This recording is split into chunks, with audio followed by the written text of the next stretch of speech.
This time Rough water! on Sydney Harbour Force. Washed up on rocks, guys. This can be quite challenging here. A boat crash on the rocks. 5 persons on board, unknown injuries. Triggers an urgent rescue. One freak wave here and they could all be goners. Delays to night work on the Sydney Harbour Bridge. We struggle to get this done. Leaves maintenance boss George racing to avoid traffic gridlock. And I need to get this lane open or we're going to be holding up 150,000 motorists. And boating safety officers Luke and Rihanna This is where the accidents can happen. try to prevent a high-speed collision on the harbour. Oh, that is way too close. Iconic Sydney Harbour.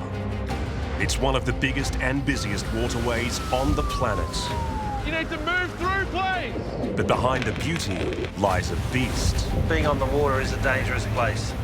Sydney Harbour's most unforgiving. Hands. Keeping this giant harbour running takes an elite team. Stop the vessel now. Being in the water police, you never know what you're going to get. It's a boat, someone's sitting on the bow. The office is the best city in the world.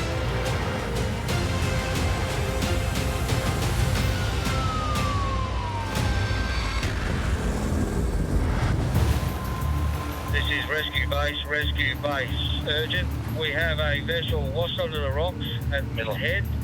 Possible persons in the water. We've got further info coming in. Yeah, we'll head there now. If you've got that further information, just keep it coming. Police Sergeant Gerard Hollands and Senior Constable Travis Butler are responding to an emergency near the entrance to Sydney Harbour. So we're going to report of a boat up on the rocks in Middle Harbour. 5 people possibly up on the rocks there. Middle Harbour is right between the heads, so you've got the swell pumping right in.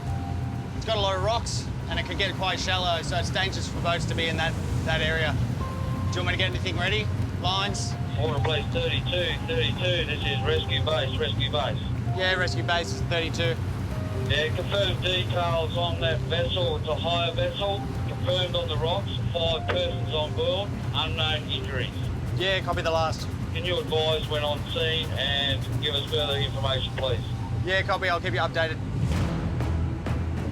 The distressed vessel has crashed onto the rocks at Middle Head, a notorious danger spot, exposed to the full force of the Pacific Ocean. Its large swell, dangerous currents and hidden rocks have claimed the lives of over 25 people. Where it is, it's going to be pretty difficult for us to get in. Yeah, definitely not our boat. Yeah. So, mate, we'll give 40 a call. Yep. Get them over here and go from there. Over 15 years' service, Gerard has been involved in a number of rescues at the same location. The area itself is pretty exposed, bit of a rocky outcrop, so it's can be pretty hazardous and pretty hairy to get in there, but we need to get across there and make sure that everyone's accounted for and everyone's safe. 4 years ago, Gerard witnessed another emergency vessel swept onto rocks nearby after it was hit by a freak wave during a daring rescue. Impact!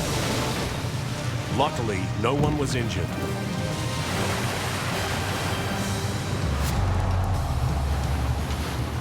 Gerard has requested backup from Marine Rescue's Port Jackson Response Unit. Rough water! Call them, tell them we're on our way. We are on the way to that assist on the rocks at Middle Harbour. Unit Commander Greg Urand and his crew are 3 kilometres out from the scene. Washed up on rocks, guys. This can be quite challenging here. First and foremost priority is getting the people off the boat somehow. Rough water! I think it might be over there. They said Middle Head, the northern side, and that looks like 20 over Middle Harbour over there. Can you open it?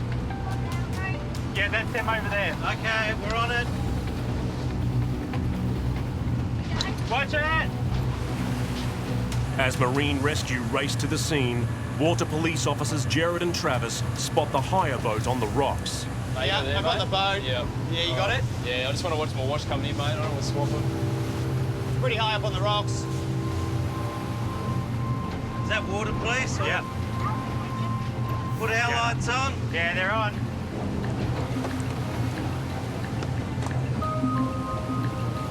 Oh, look at them. Oh, dear. Look at them. Wow. Any people in the water, Claire? Can you see anybody? No, I can't see it in the water, but there's a lot of gear. Is everybody okay? Anybody injured? Probably inexperienced boat people. The 5 men have abandoned their rented boat, but appear to be completely unaware of how dangerous their position is. Each year, around 13 people die from being swept off Sydney's rocky coastline. Right between the heads, we've got the ocean current coming through, we've got winds picking up. You need to move away from the boat and put on your life jackets. It's not safe where you're standing. I'm not sure they can speak English, Claire. Facing a possible language barrier, Greg and Thosh are struggling to alert the men to the immediate dangers. You need to put your life jackets on. Get away from the boat. It's dangerous. One freak wave here and they could all be goners. There's 5 that I can see, so hopefully that's everyone. Experienced police officers like Jared know the rocks below the surface can be deadly, making any rescue attempt by sea extremely difficult, especially in his much heavier police launch. We're not going to be able to get in too close, so we might have to hand it over to Water Police 40, a smaller rib. You can lift its engines if it gets into some shallow water, so they might be able to get in and see if all persons are accounted for and no one's in the water. As Jared and Travis hand over the scene to Water Police 40 and Marine Rescue, Water Police 32 is portable. they receive a new emergency call from command. Can you start heading towards Shelley Beach, Manly? I've got a missing spear fisherman, mate. I'll give you some more details on the way. Yeah, we'll head to that missing spear fisherman job. Yeah, copy that. From Middlehead, Jared and Travis must race outside the harbour to a popular shore diving location called Shelley Beach, where the man was last seen. Shelley Beach is out offshore, so we're going to make our way out around offshore, around North Head. So it'll take us probably about 15 to 20 minutes to get there. So the gentleman went swimming, last spoken to about 14:20. Was meant to meet his friend in the car park, and she'd been waiting there for half an hour. He was swimming below the lookout, on the cliffs below the lookout. We have actually had a recent shark sighting here, so that obviously adds an even bigger concern. Just 3 days ago in the same location, Great white, bro. What? Great white.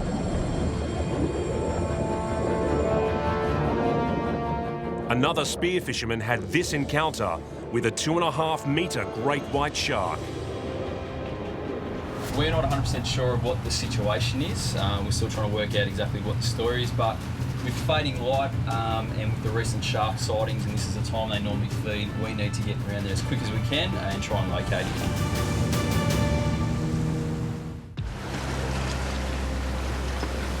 Guys, you're gonna have to put your life jackets on. Move away from the boat. At the entrance to Sydney Harbour, emergency crews are attempting to rescue 5 inexperienced boaters who crashed their hire vessel onto the rocks. Did you hear that, Greg? Yeah. They touched bottom. They said don't go any closer. Yeah. Okay. So we've got the water police, we've got us, we've got Pole Air. You know, it's quite dangerous. There's a lot of assets out here for these people. They need to make their way back onto the rocks. If they don't, they could be in the water, washed up against the rocks. Regardless of whether they have a life jacket on or not, they could cause themselves injuries, which is something we don't want to have happen. The problem is we can't get in there. Water police can't get in there, so it can't be an on-water rescue. They have to walk along the rocks up to the beach and they'll be rescued there.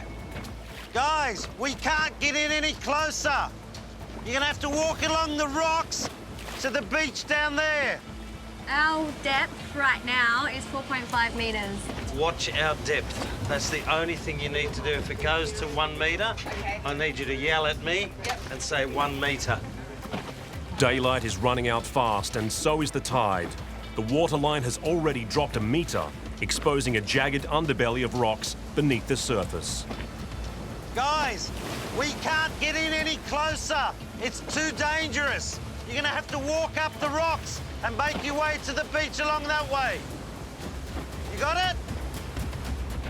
Despite the language barrier, the boaters start making their way to the beach. Thing is, if we do pull it out now, and it gets a hole in the bottom, it'll sink. This vessel isn't supposed to come this far up to the heads for this exact reason. We've got an incoming swell from the open ocean.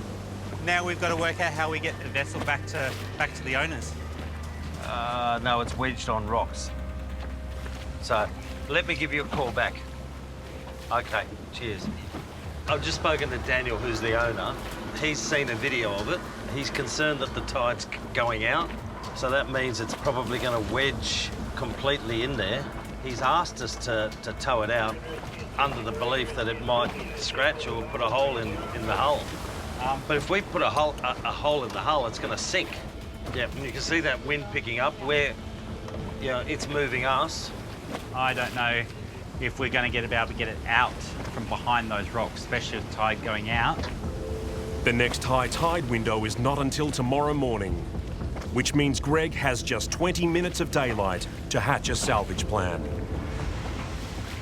Are they walking to safety? Yeah, they're going to walk to safety. You can put some force on that, but we pull that out, it's going to get scraped.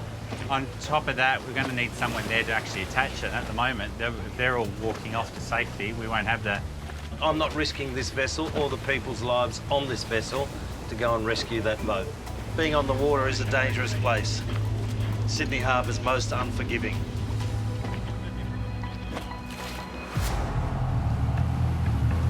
Yeah, we're not too far away now. We're just coming around the corner into Shelley Beach. After being called away from the boat on the rocks emergency at Middle Head, police officers Jared Hollands and Travis Butler have joined the search for a missing spear fisherman at Shelley Beach. You know, if someone is missing, that becomes our domain because we're responsible at the MAC for all marine search and rescue, so we coordinate everything. I've been in the water police now for about 15 years, and a lot of times these type of incidents don't have happy outcomes. Factor in the conditions, the time of day, and the fact we have had shark sightings in the area, it is really playing into it, and it's quite concerning. In recent weeks, there have been 3 great white shark sightings at Shelley Beach. It's a pretty well-known fact that dawn and dusk are probably the most dangerous times to be in the water. This is the time that sharks are most prevalently feeding, so they're going to be out in the water, and so we need to try and find this guy as quickly as we can. The headland around Shelley Beach is notorious for strong tidal currents. Spearfishermen are encouraged to dive with a buddy at all times. Despite this, the missing man was last seen entering the water alone. Like what wetsuit? Is it camo wetsuit or whatever? Yeah, do they have a description like what wetsuit he's wearing? Yeah, description says he is wearing a wetsuit. Do we have a colour, anything else? This area here is quite exposed. It's in an offshore location, so with the conditions, he can be swept out 20 to 30 metres in a matter of seconds. The water police 32, this is portable. I think this guy may be okay. General Duties police on the beach have received an update from the missing man's girlfriend. He's texted this informant about 6 minutes ago saying he's okay and he's on his way back. Yeah, copy. So we've just heard this guy is okay, which is a good outcome. He's just texted his partner and said he's safe and okay and he's out of the water. We're pretty safe to assume he's all right. We'll hang out, but I think water police can probably disregard this one. Yeah, copy. And he's texted her. Oh, he's texted her, has he? Yeah. Okay, cool. So we had a general duties car. They came down and spoke to 2 spearfishermen that were in the same area. They said they saw a male leave the water. Look, we're still just trying to piece it all together, but it does look like that this guy's been swept out by a little bit of a rip, and he's managed to climb his way out onto rocks, and that's when he's texted his partner and let him know he's okay. So we've had a really positive outcome. This guy's been located, which is really good. For being in the water police as long as I had, a lot of times these incidents don't have a positive outcome, and it can be quite tragic sometimes. So it's good this guy gets to go home to his family and his partner.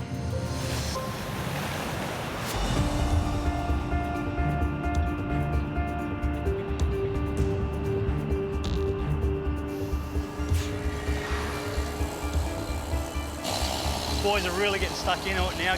We've got about 3 hours to punch it out before traffic management comes and opens the lanes up again. On the Sydney Harbour Bridge, team leader George Papalexion is racing to complete urgent corrosion repairs to the steel structure, which means closing 2 lanes of traffic. Come 4, 5 in the morning, we're going to have 150,000 vehicles cross on this road, getting to work, north and south. It's imperative we knock this over before 4 a.m. and get off before that rush comes. The team has a small window to remove the rust and repaint a 200-metre section of the bridge's safety barrier. The lanes must be reopened at 4 a.m, just before morning peak hour kicks in. So here we are, we're on lane 1 fence. From lane 1 and 2, guys will come through with hand tools and clean all the fence, clean all the rust off, and then from then on, then we'll start painting it, put a first coat of primer on. So this tool here is called a needle gun. What it's going to do is take all this oil paint off, back to steel. This tool here is got a CP, and what it's going to do is clean all the rusty steel to a medium we can paint it, first coat. We've got probably about 80, 90 metres of cleaning to do, probably around the 130 metre mark of painting to do. So we've got to be out of here, packed up by 4 o'clock, so time's ticking. It's a 40k zone when we get the closures. You see idiots flying through at 80, 90, just totally disregarding the speed limit. Transport Management have only approved closing 2 of the bridge's 8 lanes, which means there is little more than a row of safety cones separating the 15-strong repair crew from the oncoming traffic. Once they put the mask on, earplugs on, they don't know where they are, walking in live traffic, bam, dead. That's it. So that's the main thing we've got to watch out.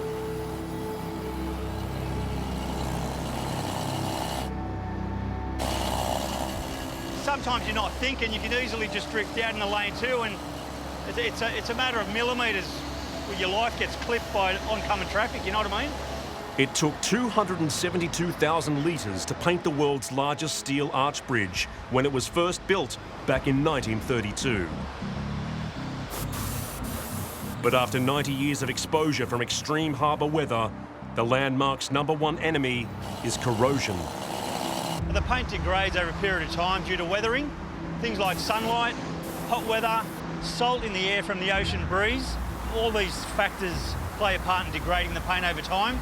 And to ensure we fix that rust or ensure the paint lasts for a long time, we've got 3 primers that we put on. First coat, a second coat, a third coat high build, which gives the most protection.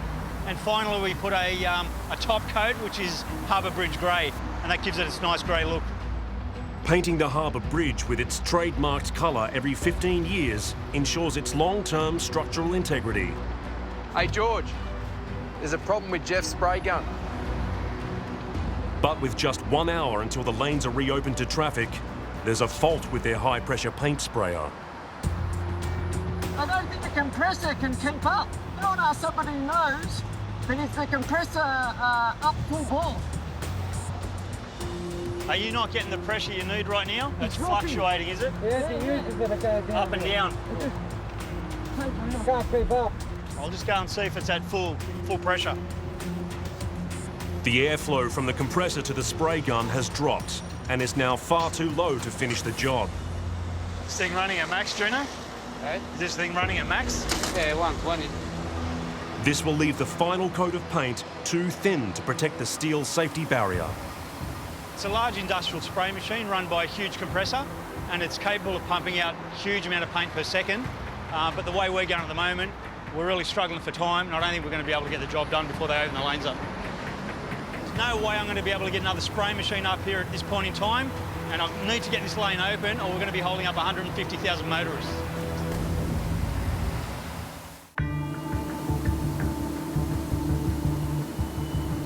Got about half an hour before we need to get off, and we've got pressure problems. On the Sydney Harbour Bridge, the race to complete urgent corrosion repairs before morning rush hour has been compromised by a faulty compressor. Well, he's spraying, and the pressure coming out of the end of his nozzle's slowing down, so it's fluctuating, it's up and down. He's not getting an even spray what he wants. Bridge Works team leader George is running out of time to complete painting a vital section of the road deck safety barrier. Yeah, so there's 20 metres of fence left, but the way the spray gun's playing up, we're losing pressure, there's no way I'm going to get this finished in time. The spray gun's low pressure issues not only mean the job will take longer, but George is also concerned about the overall thickness of the paint going on. Really hoping the paint thickness would be up to spec, so it wouldn't hold the job up. And I've just got to take the thickness of the first coat primer, make sure it adheres to the specification that we're painting to. It uses magnetic induction to pick up the thickness of the paint, and it gives me a reading on the gauge. And we're looking at anywhere between 400 to 500 microns for this first coat.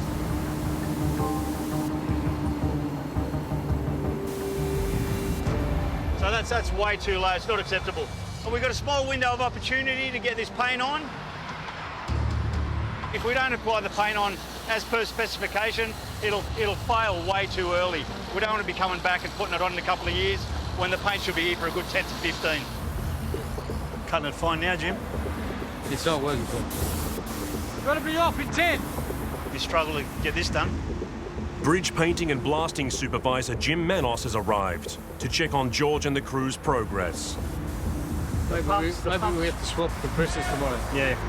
Jim has the responsibility to oversee the painting and conservation of the entire bridge.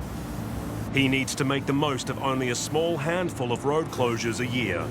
We're going to go all the way to the end. Yeah. We've only got 20 minutes to go. Yeah. I don't want a phone call, eh? We need to finish. No, no.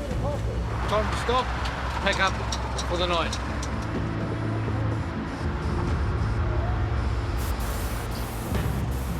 This time, the team has been defeated. It will now take a second night to complete the job. Possibly have to run maybe a thicker line tomorrow night or use an alternate compressor.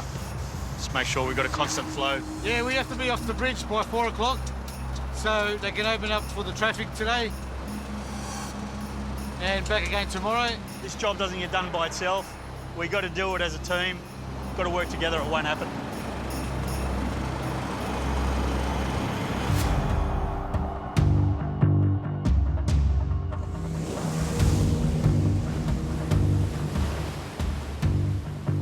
Oh, look at that. G'day, Greg. How are you? Good, mate. What have we come across? Nice mess. Happened yesterday about 4 o'clock. So 5 people on board, washed up on the rocks. At the harbour entrance, Marine Rescue's Greg Urand has met up with boating safety officers Luke Ingles and Rhianna James, who are overseeing recovery of the stranded hire boat. All right, no injuries? No injuries, no. I mean, they were lucky. Yeah. Oh, absolutely. The salvors are on the way over. I might move a few of these vessels out of the way so when they get in shortly... Yeah, and if you need any help from us, just let us know. Absolutely. Before the salvage can proceed, Luke and Rhianna must ensure the area is cleared of all recreational craft. My name's Luke from Maritime. Just so you know, there's a boat coming here to salvage this boat up on the rocks. When it gets here, I'd just ask if you guys can lift up your anchor and move further to the southwest, just so you've got plenty of working room when they pull it off. No one's in danger, OK? Sweet. Really appreciate it. Hey, guys, how are we? Not bad yourself. Yeah, not too bad. Luke from Maritime, guys. What's the plan? Do you take a tow line at all, like a long line and a fender or something, drift it out, or...? That's it. Sweet as. Yeah, it's moving around. All right, gents, I'll leave you to it. Good luck. Thanks, guys. Salvage expert Rodney Foreman has just 45 minutes to recover the boat before high tide starts to recede. If we don't get it done in time, that means we're going to lose the high tide. And if we lose the high tide, we're stuck until tomorrow because the water will go down too far and we won't get it. I've got to go in, attach tow lines and have a look to make sure there's no breaches of the hull. There's straight shoreline rock access, so we have no access there, so it's a swim-only access. And for Rodney, it's a hands-on recovery. Diving headfirst into an unpredictable sea, he must navigate the fluctuating swell and dangerous rocky shoreline to swim the tow line in to connect the hire boat. Marine Rescue remain on standby in case the tow vessel runs aground.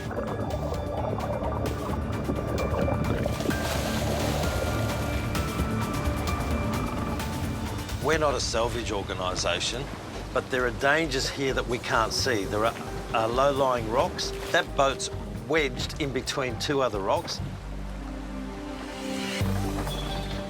Got pretty much about half an hour now with the tide.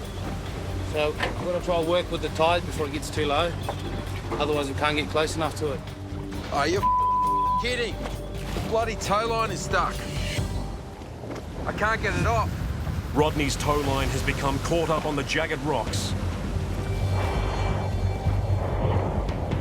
Time is running out, along with the tide. They're not going to pull it off. They're not going to get it off.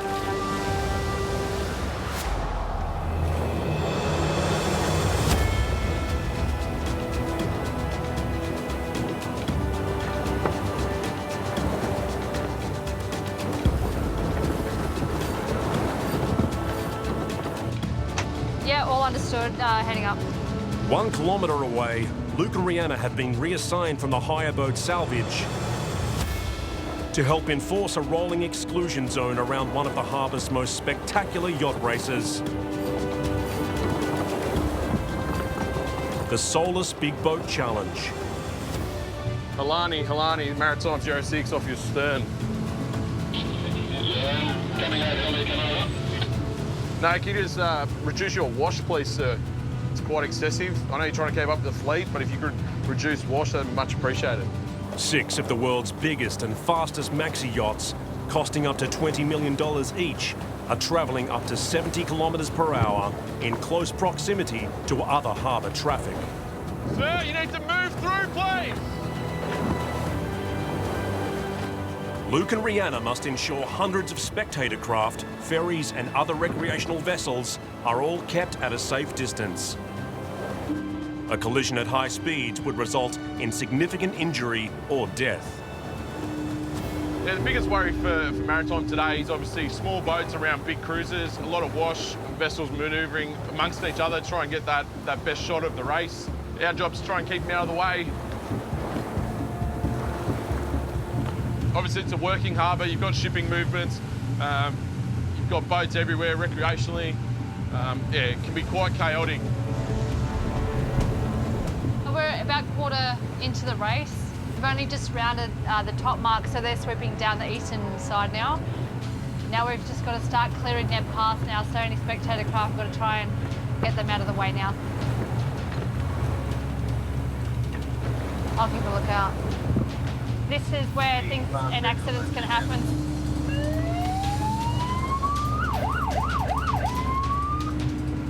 What is he doing?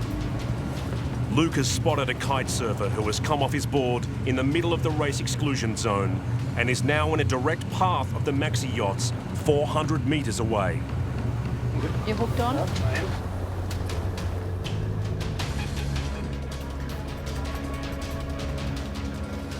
What is it you're involved in today, sir? All right, and these guys are helping you, are they? All right, so you've got to try and get back to Rose Bay. Jump on board their boat if they don't mind.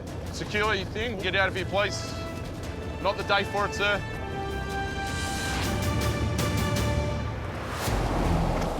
Come on, They're not going to pull it off. They're not going to get it off. Salvage expert Rodney is racing to remove a stricken hire boat wedged between the rocks at Middle Head.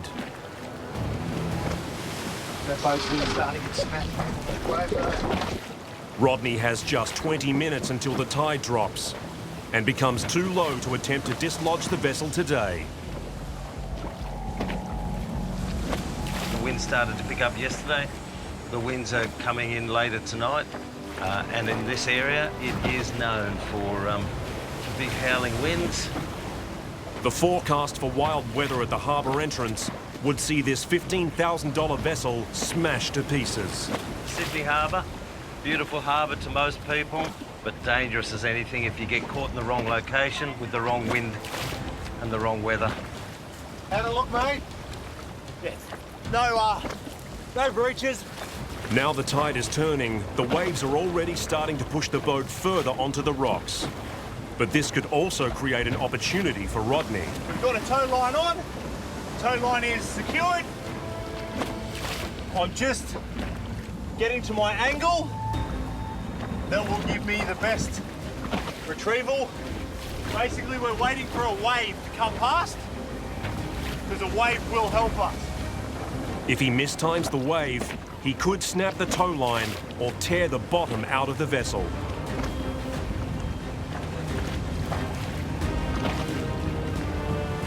No way. The guy's going to lose his hand. Waiting for a wave. I don't want to get in his way. Oh, let's hope that doesn't snap. The first attempt is unsuccessful. Rodney needs to change the angle of the tow. Rodney, you don't forget that well. Yeah, it will, mate. It's all about the timing. Here it comes.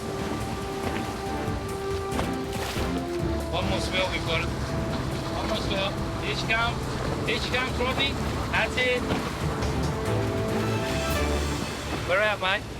Well done. He's got it. He's got it, yeah. So now we've got it free. We need to get it close, inspect hull for damage. If it does have a breach of the hull, we'll take it to the closest boat ramp and get it onto a trailer as quick as possible. The team must check the vessel to ensure it is safe enough to tow back to the shore without sinking. We don't appear to have a breach of the hull. We don't appear to be taking on any water. So we're fine to tow it back to its home destination. It's dinged up a lot, but at the moment it's still floating. That concludes another day out in the harbour for that vessel. Basically, what we're trying to do here, we're trying to put ourselves amongst the other boats, obviously have a bit of a presence. We've obviously got blue and red's emergency lights on and sirens if we need to try and slow boats down to reduce that wash. As you can see, definitely a bit of a washing machine effect, makes it unstable. Luke and Rihanna's rolling safety escort of the maxi yacht race around the harbour is approaching the halfway mark. Maritime 06, Maritime 06, this is Maritime Control. Maritime 06. When you head to Hermit Bay, there are reports of a man swimming a couple of 100 metres offshore. Reports suggest he is inside the race exclusion zone.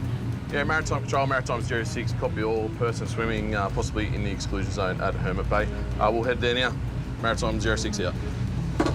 Luke and Rihanna must locate the swimmer before the yachts return for their final leg of the race.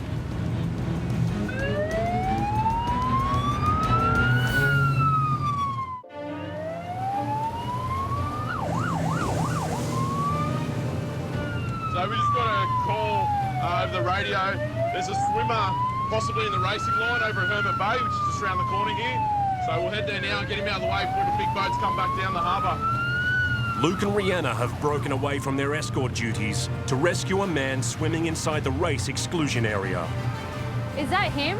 Yeah, I think it is actually, yeah. We've still got a bit of time before the big boats come down the harbour. They're coming down pretty fast. The gentleman swam 250 metres to his floating flamingo, and now we've got boats actually moving around. Do you want to take the wheel and I'll go out the back and try and help him? Yeah, all right, let's go.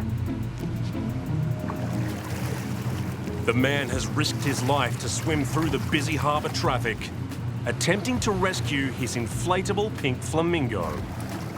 Just like that, something so small was turned into a boat heading straight towards him. It's hardly worth putting yourself in danger for a toy, but we'll get to him quickly. Just want to get him up and then we'll grab the toy. Hey, bud, come here. It's coming up. Yeah, no, so I got him Just in small air disturbance. Swimming after a flamingo on a busy day like this, crazy. All right, Muscles, you good to climb in? You got him? Yeah, all good. You all right? Yeah, mate. That was the quickest retrieval ever. All right, so we've rescued one pink flamingo, one gentleman who was swimming. Did you notice the boat that was coming to your left-hand side as you were swimming out? Not really, no. Okay, because we don't think he saw you. Pink flamingo that's worth, what, 20 bucks? It's probably not worth it if a boat hits you, that's for sure. The man is lucky to get away unscathed. Luke and Rihanna return him to his boat, where he receives a hero's welcome. Are you a deckhand on this boat, eh? Yeah, okay. He's going to be rewarded in a second with the pink flamingo, and everyone's going to be stoked. You know, he probably hasn't thought about it. He's just jumped straight in after a toy, you know, without even thinking, and it's pretty obvious all these maxi yachts are cruising past. and to swim after a toy amongst it is beyond me. Saved the day, guys. He's the local hero. He saved their floating toys, so they're still in for a good afternoon, which is always good to see. All right, he's back on board now. He's nice and safe. We've just got to head back to the exclusion zone to make sure nobody else has gone for a swim.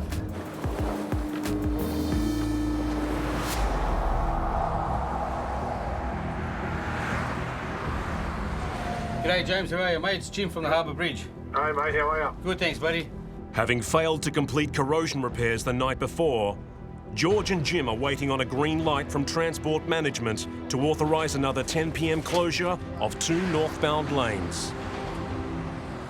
How are we looking? Mate, they've just started breaking away from the cricket now, so we're not looking like we're going to be doing much for the moment.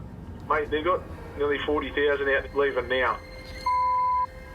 In the city, an international cricket match is finished, meaning thousands of commuters still need to cross the bridge to get home. 40,000 people are still at the ground, so it doesn't look like we'll be going up there anytime soon, mate. If he says 40,000 people are still at the ground there, half an hour is not looking good, mate. I think, look, it's 11 o'clock now, midnight, 100%. And I think we won't be starting to at least 12:30. I'll go let them know there's still a bit of a delay. Starting after midnight would leave the team less than 4 hours to complete the work and get off the bridge before it reopens for morning rush hour. It's a bit of pain in the for us because we've just lost two to 3 hours setting up time and working.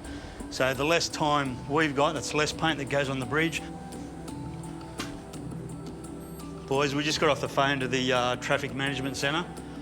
They're still stuck out at the cricket dealing with 40,000 people. Estimated time for us probably about 12 o'clock at best. The bridge can't be closed for access again, as it'll be too costly, but every minute they wait puts the job further in jeopardy. I'll give him a call now. Transport Management Centre, hello. G'day, mate. How are you? It's Jim from the Harbour Bridge again. Yeah, mate. What's happening? How's it going with the traffic? We're just assessing it now, mate. We'll let you know. That could be another half an hour, 45 minutes. Yeah. All right, catch you. We'll let you know.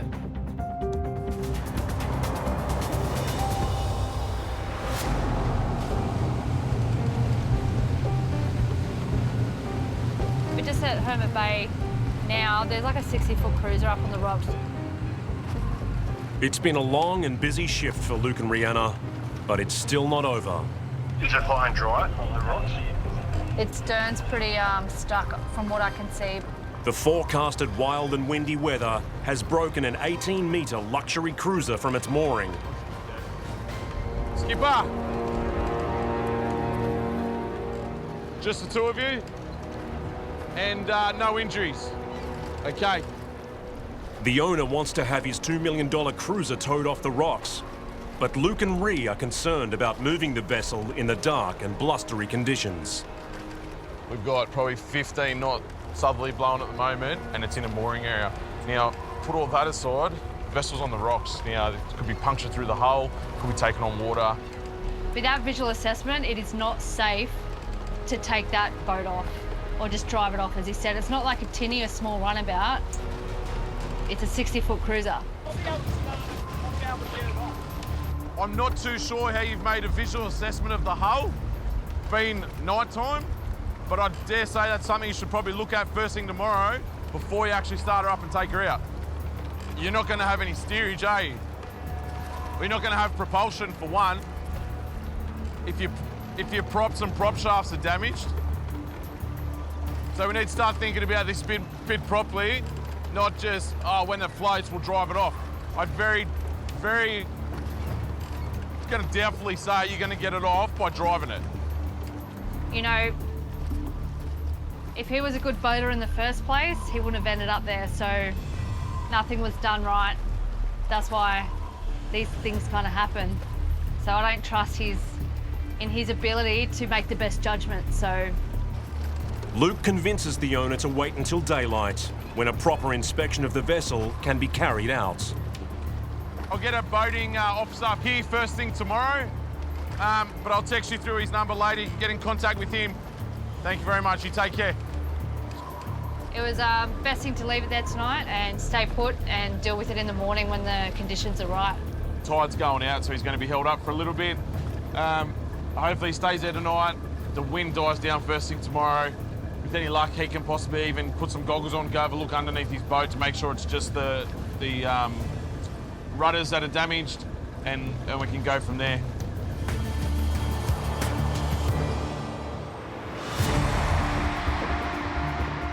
I don't think we'll be set up before 1 o'clock, no chance. Lucky we start 1 o'clock. Yeah. Jim's narrow window to complete urgent bridge maintenance before morning rush hour kicks in has been hijacked by a late finishing cricket match. Originally, when I first got here tonight, the plan was to start work at 10 o'clock and finish at 4 o'clock up there on the deck. But they said 12 o'clock, it was 4 hours. Now, looks like we might not even get 3 hours, let alone 4 hours. Jim is waiting on a call from Transport Management to close 2 traffic lanes before the vital repair work can recommence on the road deck. Hello, Jim speaking. Yeah, Jim already, 1 and 2's already. So we can go up there now? You can. You're a champion. Thank you very much. All right, mate. Bye. Bye-bye. All right, get the boys going. Let's rock and roll. Come on, boys, ready to go.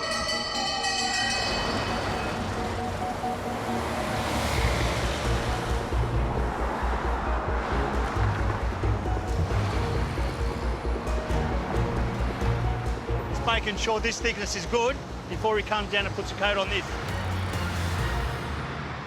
George has replaced the faulty air compressor from the night before, We'll really push for time to get this finished tonight. but his team still have to complete 20 metres of top coat along the Lane 1 safety barrier and get off the bridge before the 4 a.m. cut-off.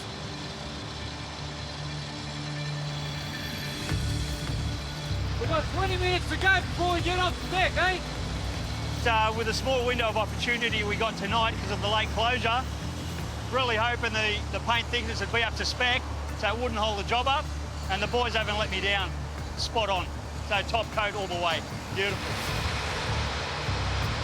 Looks like he's going to get it done in time. Yeah, we've got 15 minutes to go. We've got 15 minutes, so we're pretty cutting it fine before that traffic control opens the roads up, but I think we're going to get there.